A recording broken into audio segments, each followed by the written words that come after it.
Okay, so just got done butchering our deer here a couple days ago, and now it's time to resharpen the knives because, as you probably know, hitting a bone with a knife edge dulls it out real quick.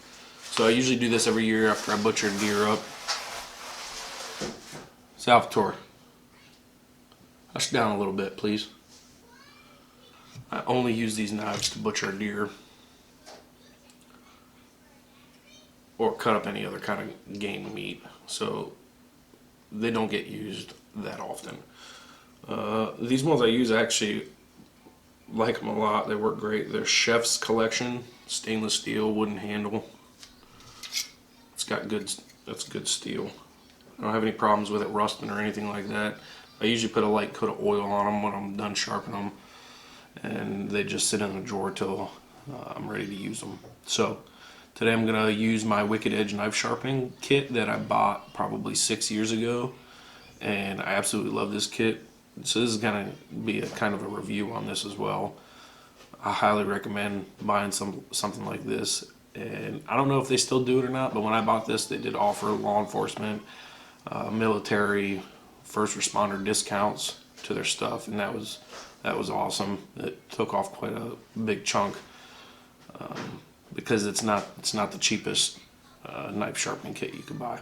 So stay tuned. I'm going to show you how I sharpen my knives. It's going to be a lot of time-lapse stuff, but I'm also going to take a little bit of video of me setting it up and things like that, just so you guys can see that. So stay tuned. So this is my box I keep everything in. This is a Plano, I think, model 3730, and it fits pretty much everything I use perfectly. So I keep everything in here. So I'm going to show you how I set up my sharpener real quick. Allen wrench. There's this little tool that comes with the kit. Actually fits inside over here. Comes with another Allen wrench that fits in here, that fits all these Allen screws. It can be held over here, but as you can see, the plastic that holds it together isn't very strong. So I just got a different Allen wrench, and I don't use this one anymore. The other thing you get that comes with it is basically like a measuring stick. I made this little, I get a little bit technical with my stuff, but I made this little cheat sheet that tells me the knives that I've sharpened, the distance, which is what this will tell you, whether it's on the top or the bottom. So this clamp has holes here on the top and bottom for you to put your measuring stick. So you put this piece through the measuring stick, and then whether you want, depending on your blade width, whether you want it close to the bottom or up to the top. So let's see, I'm gonna do my big one first. I had set on the bottom, and I had it at C. I don't know if you can see the C here for the length.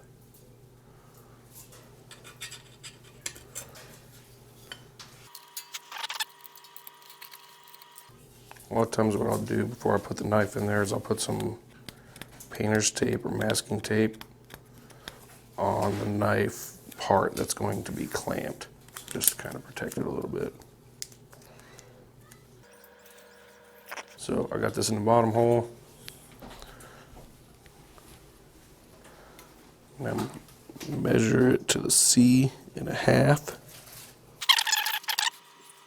Once it's at C1/2, you want to tighten the top one first. And just get it snug. And then once you got that snug, you'll tighten the bottom one. And there's a gap. You're not going to be able to, I'll show you here. I'm going to bend it. So there's a gap here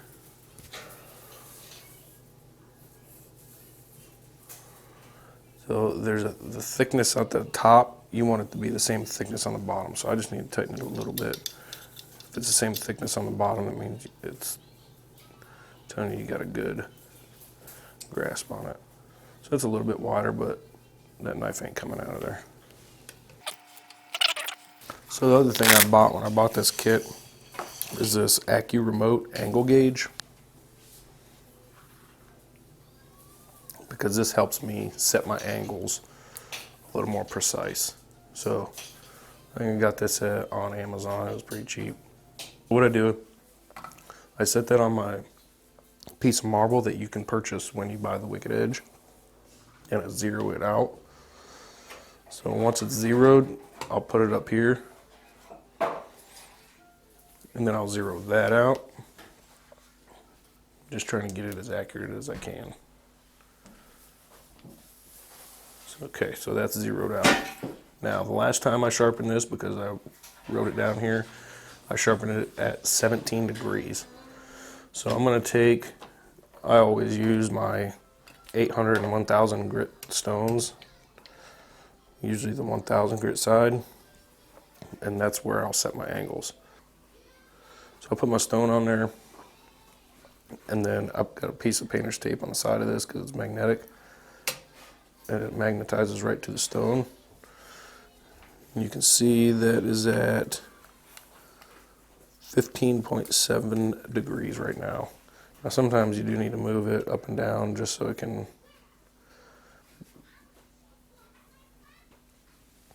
kind of make sure it's right itself.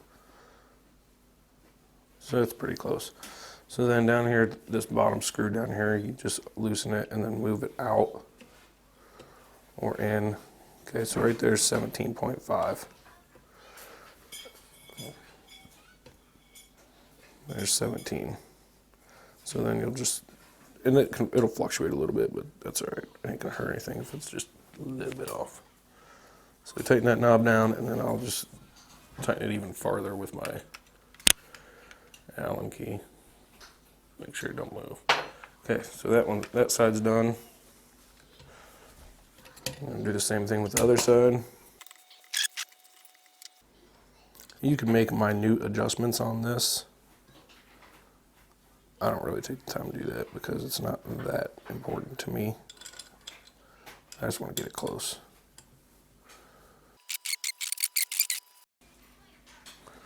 So once I got that done, I take a permanent marker. I just color the edge. Usually one swipe gets both sides. And what that's going to tell me is if my stones are actually hitting the edge of the knife. This is still pretty sharp. I'll show you how I test it to see how sharp it really is.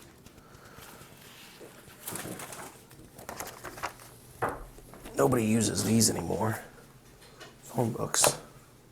Phone book paper is very thin, so if a knife can cut very thin paper, it's pretty sharp. So, and that's not cutting it very well. So as you can see, it's still pretty sharp. But if you look at the edge, this is the edge here that I just cut. It's got just a little bit of fraying. So it's still really sharp. So I'm not gonna have to do too much to this knife. I'm probably just gonna do 800 and 1000 grit. So, got your two stones here. I've had these stones for probably 6 years now, and as long as you take care of them, there's a little bit of rust on them. I ain't use them for a while, but I put oil on them, clean them up every time when I'm done, so they're still pretty good. So we're just gonna start.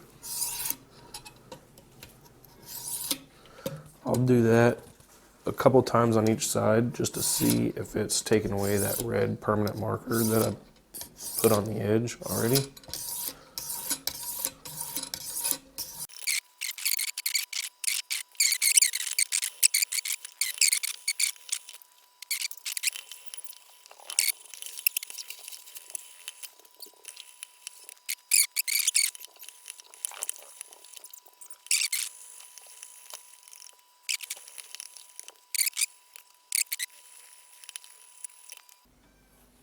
Okay.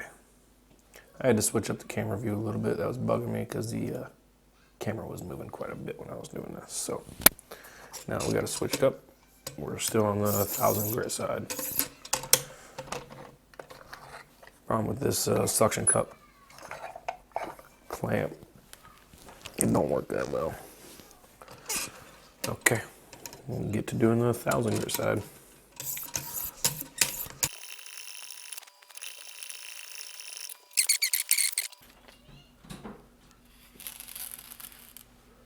I don't know if you can hear that. Slices right through it. I'm not barely putting any pressure on this piece of newspaper.